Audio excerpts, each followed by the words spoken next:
What is up, Slayer Legion? It is I, Taylor the Slayer, coming back at you again with another video.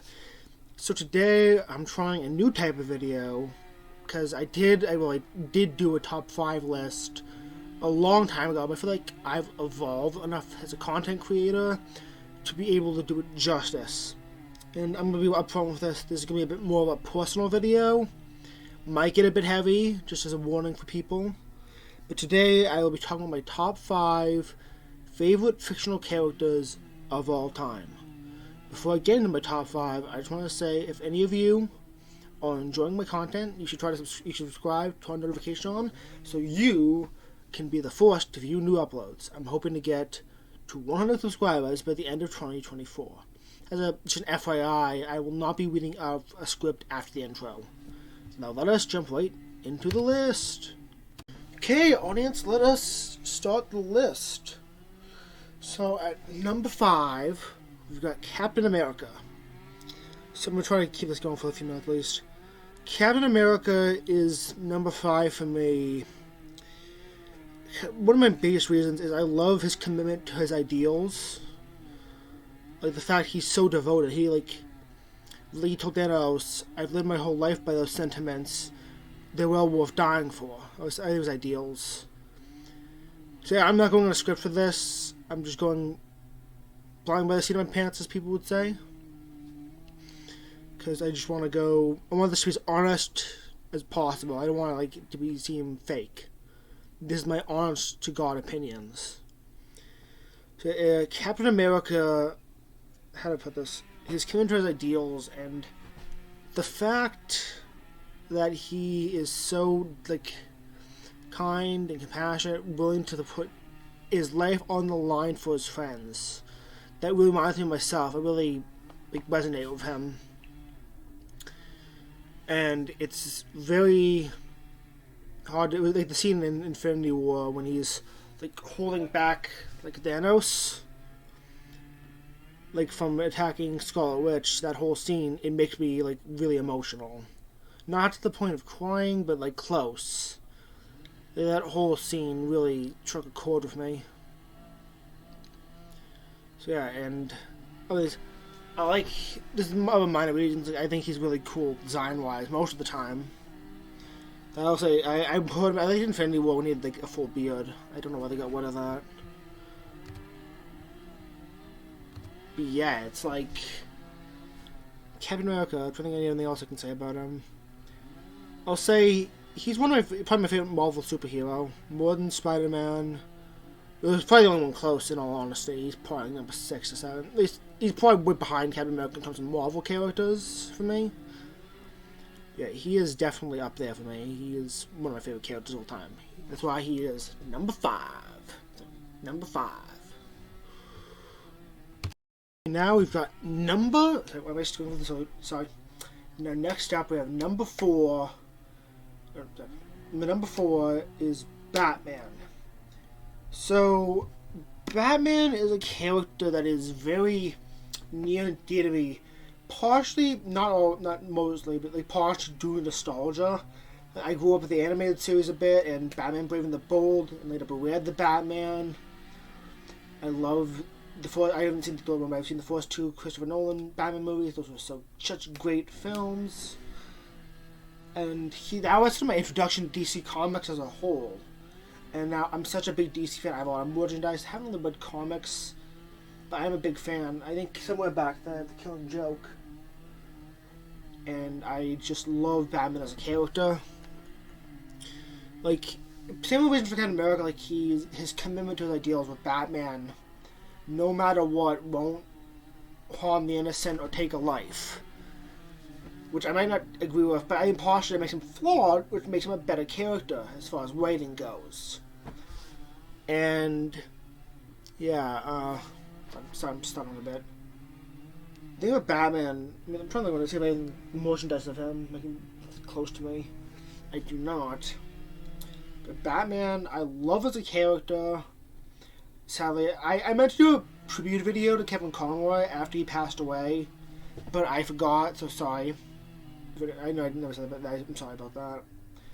because he was such like a great Batman actor, probably the greatest to ever voice Batman. And I'm sad. I always wanted to get a Batman Beyond movie with him playing Bruce Wayne, and we never got that stuff. I never will. Could do it with Michael Keaton, but that wouldn't just be as effective, and that's neither here nor there. But yeah, Batman.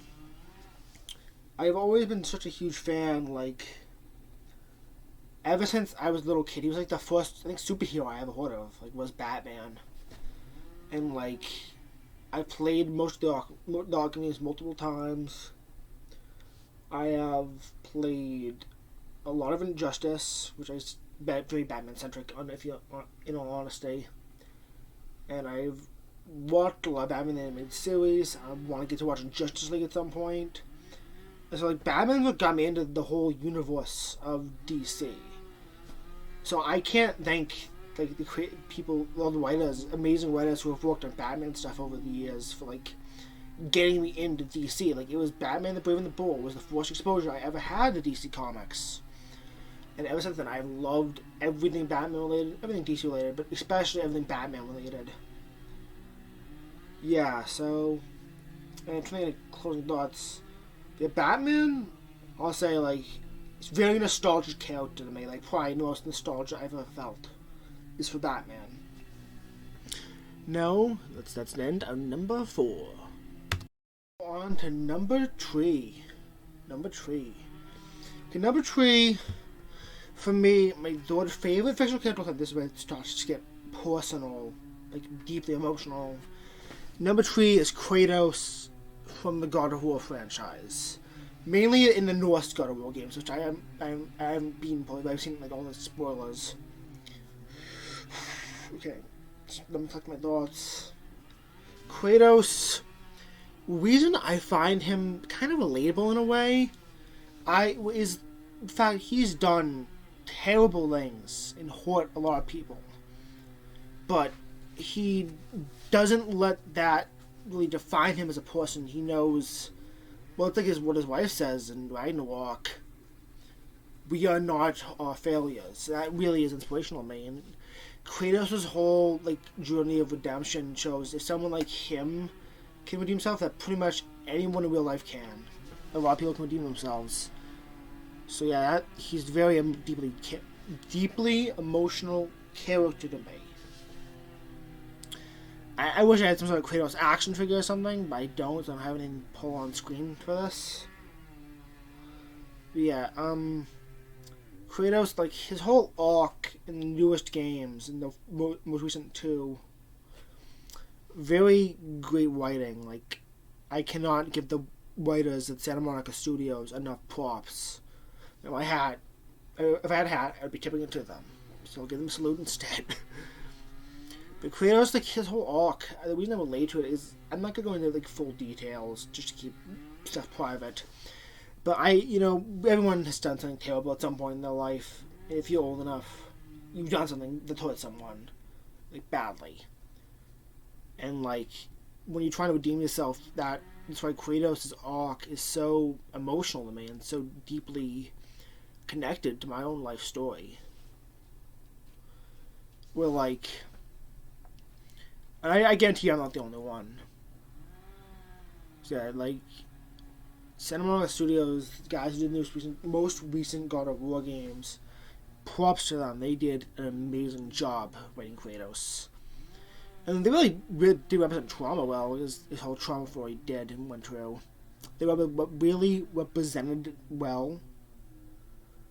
And I'll have to say, I will eventually try to do Let's Play God of War. Not anytime soon, but eventually I'd love to do that on this channel. Maybe even go back to the old ones eventually, if I have the chance. Yeah, that's about it. But I have to say Kratos, that's the end of number 3. It's time, we're getting close to the end. Number 2. This especially is where it gets really, this one especially is deeply personally emotional to me. So number 2 for me out of fictional characters is, like, I'll pull it up in a second, is Sayori from Doki Doki Literature Club, which may come as a surprise because you think, oh, this guy does a lot of WWE games, content, Fallout. You wouldn't expect me to play a game like that. But yeah, I did get into it, and it's really a great game. One of the most heartbreaking games ever. Most heartbreaking works of fiction ever, if you ask me. But Sayori's whole like speech, I forget the exact quote, but she gives about depression, what she's dealing with, really resonates with me. Like as I get older, I can relate more to her as a character.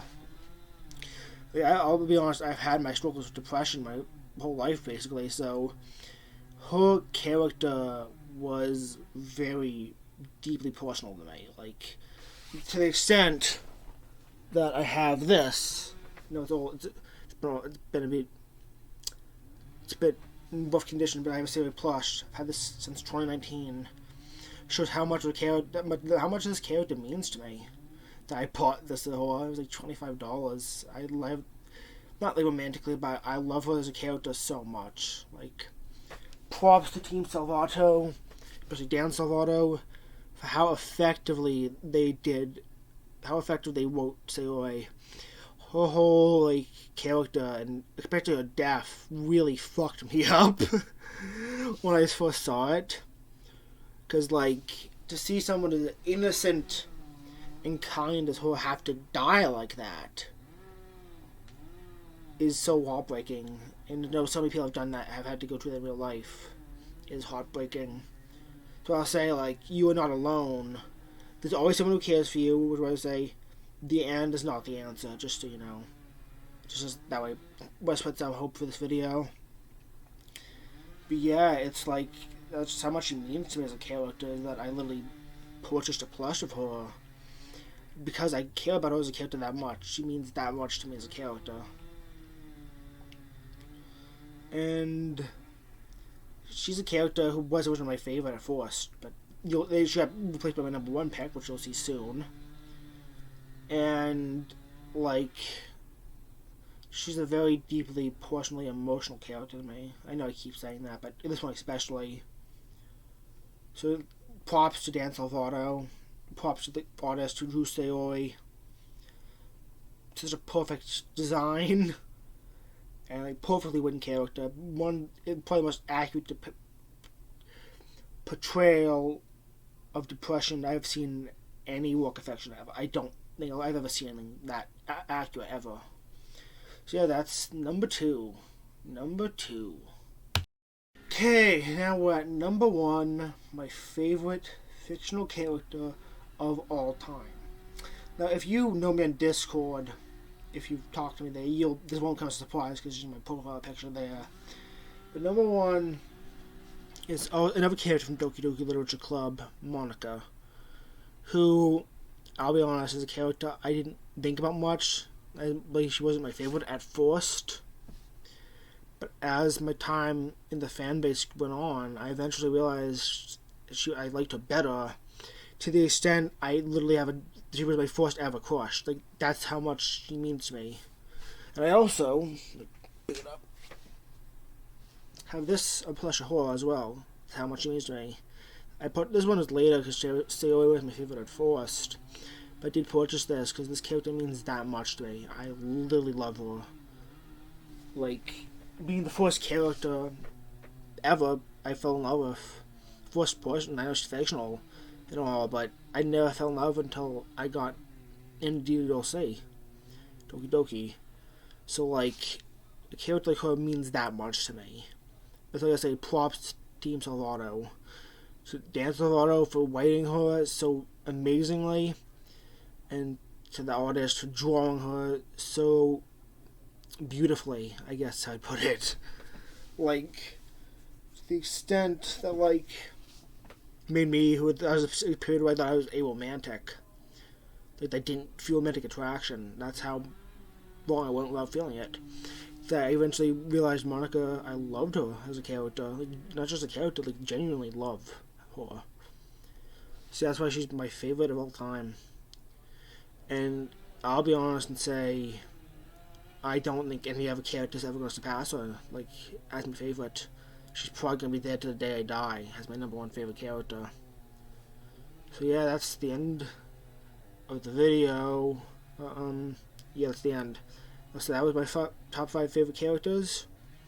But I will say is, if you enjoyed this and want to see more content, let me know. Like that, like top 5s. And if you want to see more, like, if you want to see more, I'd recommend subscribing and liking the video. And that's Taylor the Slayer, signing off.